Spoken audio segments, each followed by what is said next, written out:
Mr. Doherty giving you some important information if you're considering taking GCSE history next year. First of all, thank you for your interest. If you do choose history, you will not be alone. Many surprising people have high-level history qualifications.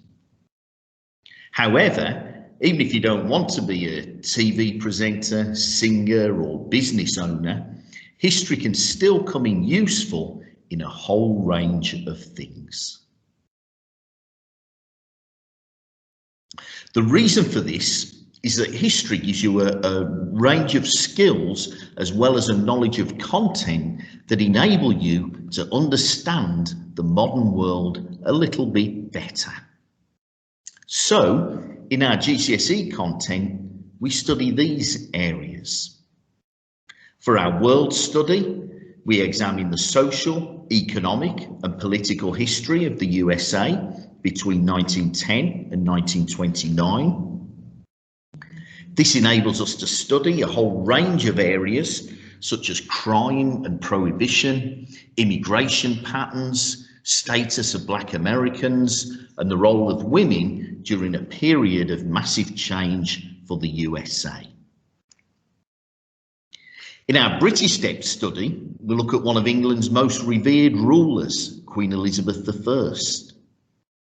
We examine the huge religious changes in this era, as well as battles with the Spanish Armada, blood sports, and the golden age of theatre.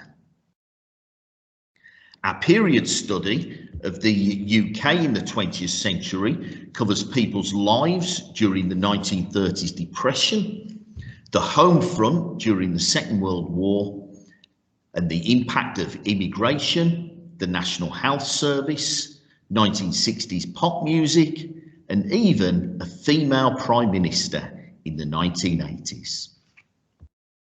Our longest inquiry is our thematic one on changes in medical knowledge and provision.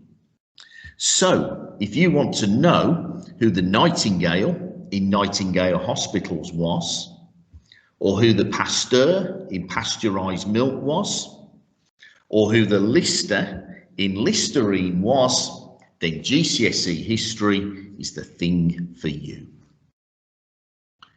Equally, if you want to understand our world a bit more, history can help explain it. So you'll learn about how schools were closed and everyone wore masks because of a pandemic in 1919. This year has seen the worst UK economic performance for 300 years due to the pandemic. A historian can tell you why the South Sea bubble 300 years ago caused major economic problems. Or you can learn why people in Birmingham were forced to queue for a vaccine against a deadly disease in the 1970s. Or maybe you just want to know why people get so angry about statues and why there is systemic racism in America. So history isn't just about the past, it's about the present and maybe your future too. Do bear in mind that successful history students have to be committed learners. It's about remembering a lot and writing a lot. After a 3-year course, there are 2 2-hour exam papers at the end of year 11 with questions on the whole range of content that you've learned. So only do history if you enjoy practice retrieval and have a good memory. The questions you'll need to answer are sources and essays with an extended writing focus, so only do history if you enjoy writing at length and at speed. If you have any questions about the course, please ask me or your history teacher. Thank you for watching.